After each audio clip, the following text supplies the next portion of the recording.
So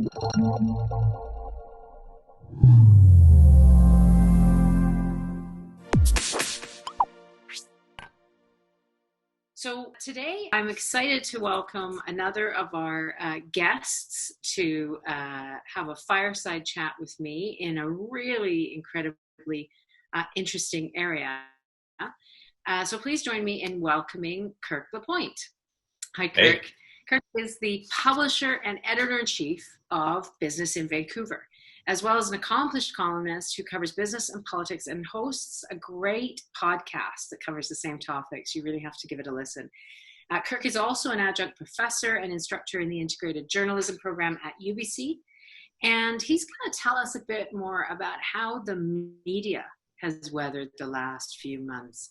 How has COVID affected them and the intensity of the period that we've just gone through? And I think it's going to be really interesting to hear his thoughts on what lies ahead. So Kirk, thanks so much for joining us. I'll hand over to you and give our audience a bit of an introduction to you.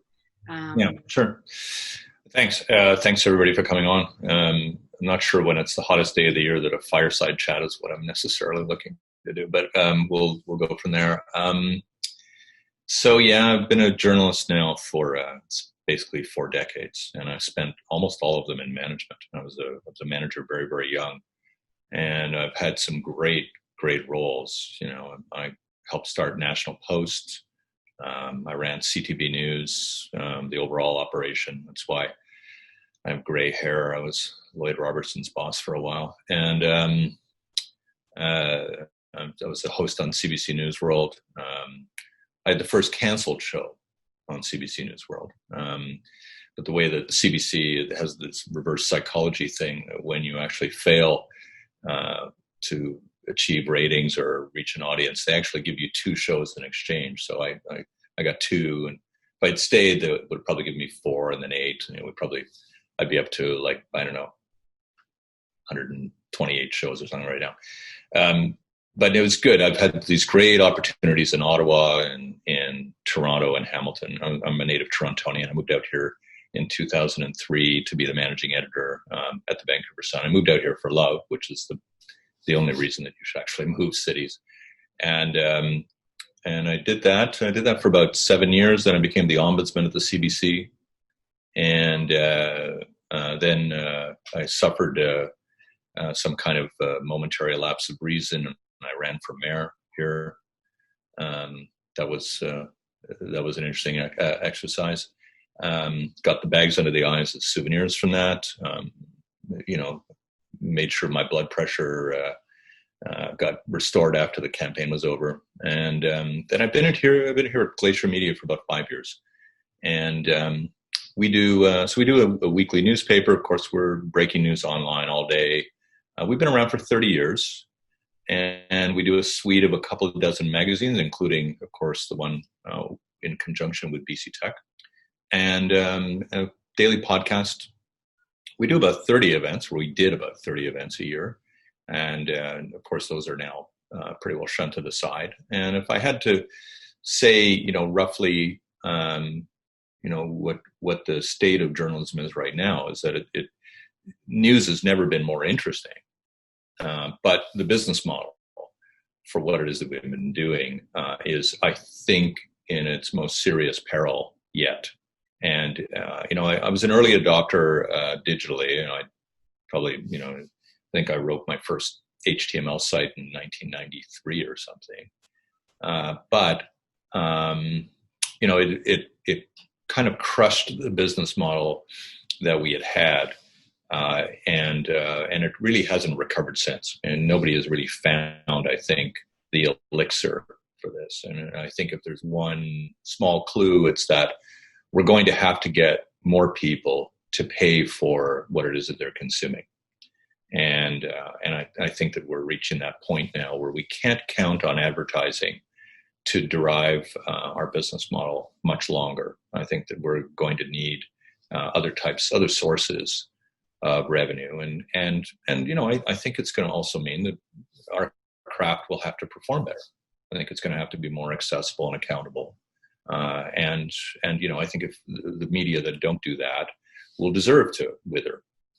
And we have to be much, much more inclusive. My wife's just released a book in conjunction with another scholar at UBC called Reckoning, and they've been working on it for 5 years, and it probably couldn't have come out at a better time, because it really is about how a lot of our business model in journalism has failed, not just simply because of the weird arrangement between advertisers and audiences, but because we haven't sufficiently reflected and included those in our markets for our work. And I think I think a lot of us have to take account for that.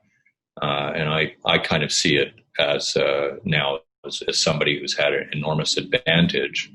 I mean, I don't think I grew up thinking that I had any advantage. We were quite poor, but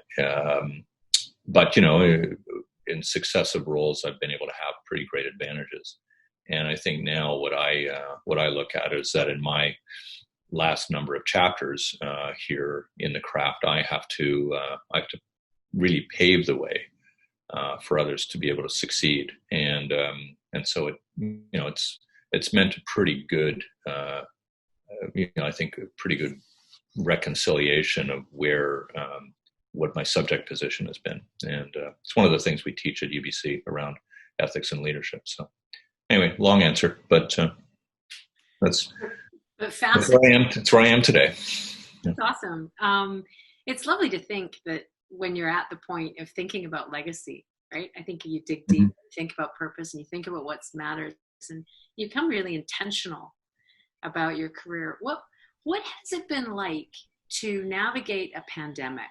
Like, what has the newsroom been like? Tell us about the emotional arc for the people working in your business. Well, pretty simply, Jill, it just crushes your soul.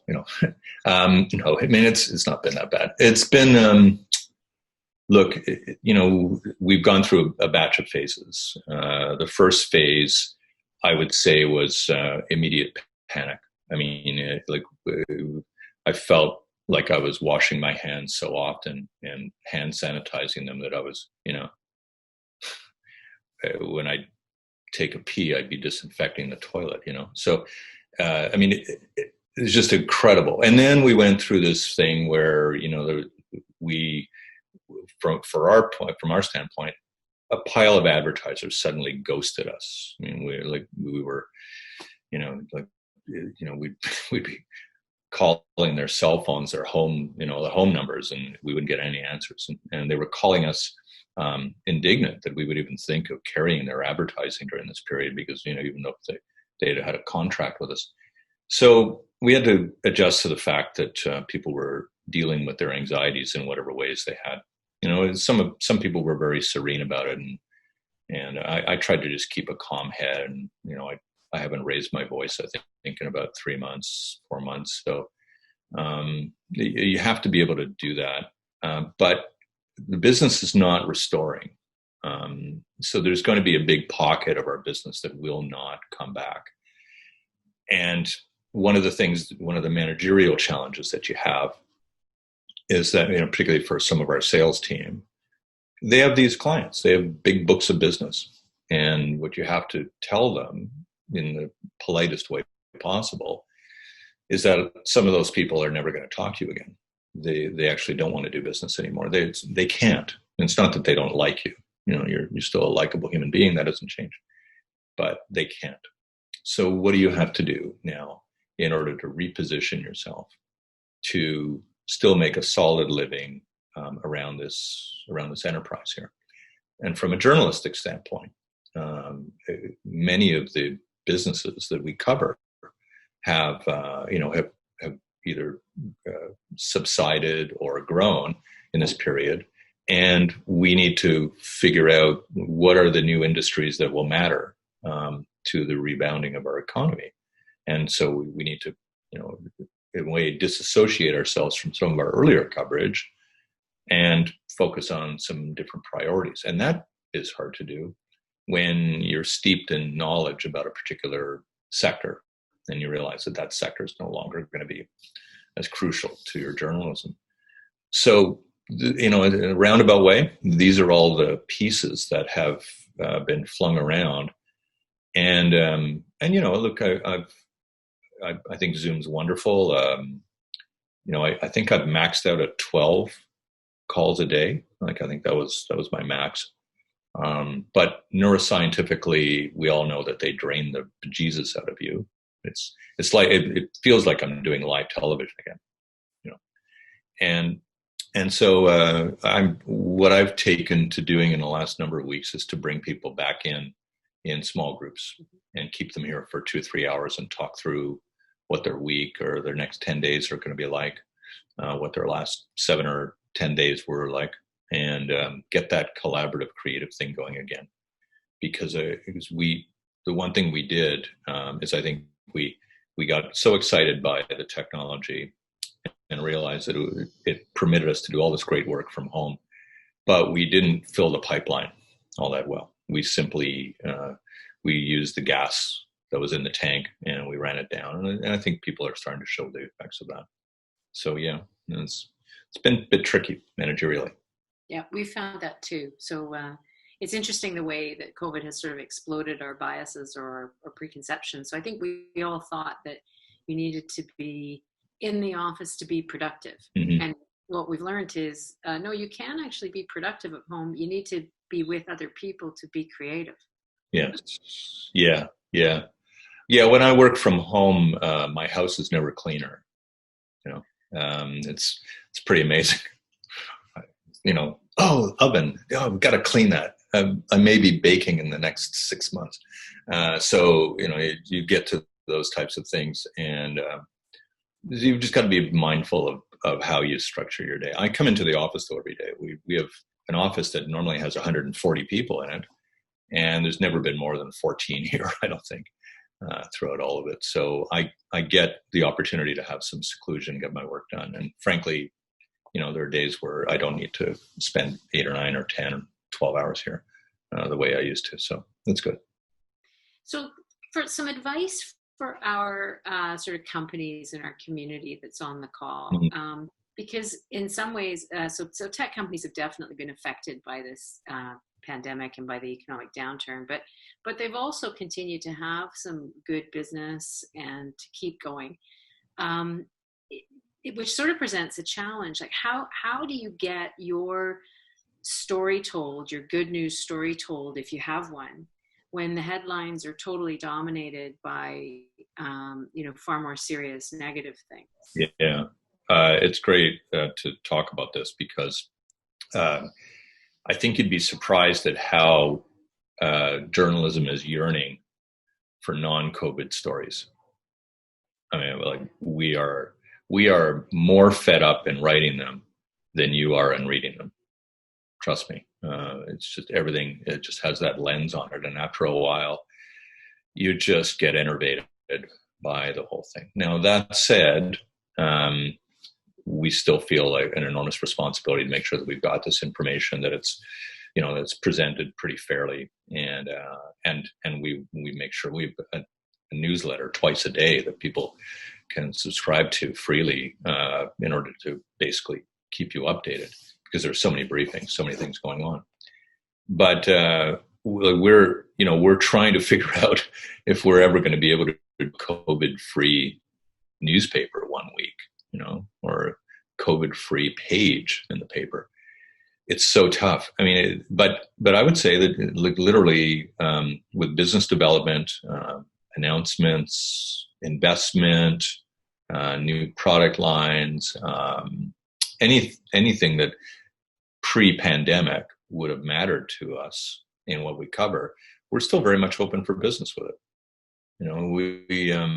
I think people shouldn't make the assumption that it has to have the word pandemic in the first line to make it work. The thing that's different this time right now is that we have everybody here on rolled back salary and work week. So I've got my entire team on 4-day weeks at 80% salary. And then we're also trying to accommodate 7 days of briefings. The Prime Minister, the Premier, the Mayor, of course, Bonnie Henry, will sometimes do these briefings on the weekends. And so trying to do like 7-day coverage with 4-day reporters is really tricky. So you might find that your pitches take a little bit of extra work and a couple of, a follow-up call or a follow-up thing, but we're there. And we're trying to we're trying to notice that actually there is some regular business taking place that isn't just colliding with all of this. That's great. That's really reassuring to hear, and good to know the reality of the newsroom too. Listen, one thing that I've noticed that tech companies really struggle with, and I think it's because we're so sort of engineering dominated, and so in many ways we're in love with complexity. Mm. Yeah. But tech companies can really struggle to tell their stories simply and clearly in plain language that the general reader can understand. Yeah. Is there any advice you would give people who are trying to tell the story of a tech company, but it's a complicated story, but how do they simplify it so their key meaning comes across? Yeah, so tough without seeing case by case. But what I've usually told people is that when they're writing anything, they need to think like a reader, absolutely think like a reader. And that usually compels people to simplify without making it oversimplified. Just bring it, dial it back a notch. Don't go into the weeds too much. Leave that for the journalist to extract from you once you make contact and once you can really tell your story at some length. But when you're really trying to get a pitch across, and usually it's in like one screen of text or something like that, you've really got to be careful about the hyperbole, because that will disgrace you ultimately. You don't want to go there. But really think like a reader. How would I explain this? It's not, my mother used to be a reasonable test case for this with my writing. Like my mother could understand it. I was on the right path. And like some things got a little complex for her. Like remember when I got her on the internet for the first time, a cousin actually got her on the internet, and she sent me an email and then she phoned me to make sure I got it. Right. So like very different world. But I think now, if you put yourself in the shoes of somebody else having to absorb your stuff, you're going to be okay, and it'll work out. It's like phoning, sending something on email and then phoning afterward is a good way to do it, because, for instance, our sales team will often email all these clients with these offers, and then I'll say, well, did you phone afterward? And they're like, no, because I didn't get an email response. Like, well, phone them, really phone, because we can just leave so much electronic messaging alone if it's not going to bother us more. And so bothering journalists is not a bad thing. Ultimately, though, you're going to want to build. It's like anything. We're a relational business, so you're going to want to build some trust with a journalist who you think is aware enough and has enough acuity intellectually to understand what it is that you're doing. And I think that sometimes takes a little bit more than just a press release. It probably means having a coffee or a beer or somebody with somebody, and then working them through what your concepts are, and getting them a little bit excited about it, and then they will write about it. Most of our journalists end up covering companies that they end up more personally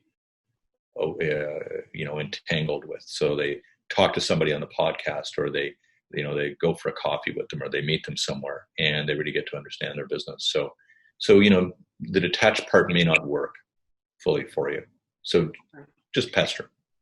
I think one of the other things that I've noticed, because you've helped us out, Kirk, this year with judging on the Technology Impact Awards, and every year we film videos for the Technology Impact Award finalists so that we can show the 2-minute video with the 3 finalists. And I found that a couple of questions that really worked for me to get to an understanding was, pretend I'm your grandmother what does your product do? Yeah. So Yeah. that's you do, Yeah. Yeah. No. Yeah. right? And the other one was, what excites you about your company? Like what makes it more interesting, more exciting, different to your competitors?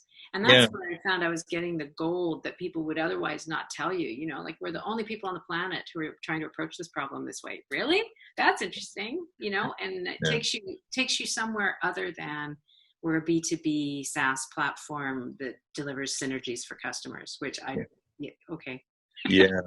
I mean, it's so hard to dig in, right? I mean, if you're going to ask yourself those questions, like ask them of yourself and not be satisfied with the first answer that comes to mind. For instance, I ask journalists, student journalists every year, like, why are you taking this course? What's. And I usually get, first answer is usually like, oh, I consider myself a storyteller. And you're like, oh, come on. Like, and then you might get like, well, I really don't like the power dynamic in society, and I'm an underdog, and I want to, I'm after social justice. And you're like, yeah, okay, but like, what is it about you? Like, what happened in your life that made you want to do this? Like, what was like, I don't want to be a therapist for them, but I want to understand, like, what was the childhood memory, the exercise, the trauma, whatever the heck it was, that made them feel like this was the thing they wanted to do, as opposed to generating, creating a business or going into the clergy or whatever the heck they wanted to do.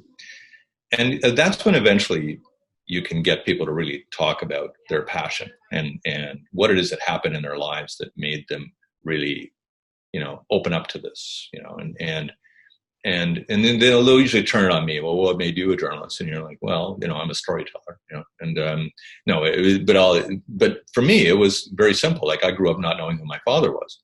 And I didn't know who my father was. My mother had a very brief affair, and it was the 1950s, and you couldn't there's no Google, to track anybody down.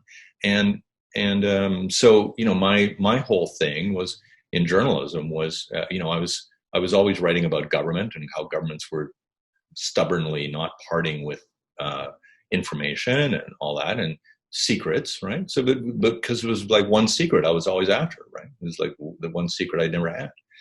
And very simple, like, a psychoanalyst can pull that apart from you in about 10 minutes.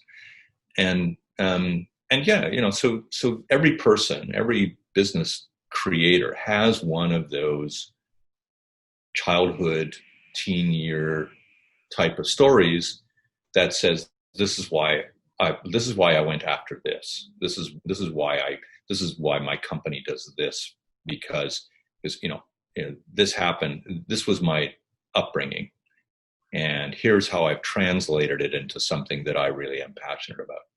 And if you can get that across, then you're going to get people grazing out of your hands endlessly, because they'll see that you've actually translated your history into something contemporary that then matters to them. And so I'd encourage you don't have to spill the beans on your childhood trauma, but you have to at least understand it and figure out how it has situated you in anything, and what that means to the overall operation of your business.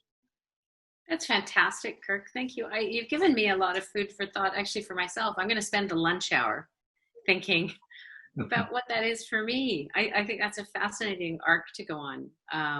And I'd love to explore it a bit more. Listen, we're at time, and I really apologize because I totally failed to go to the questions in the chat this time. Yeah.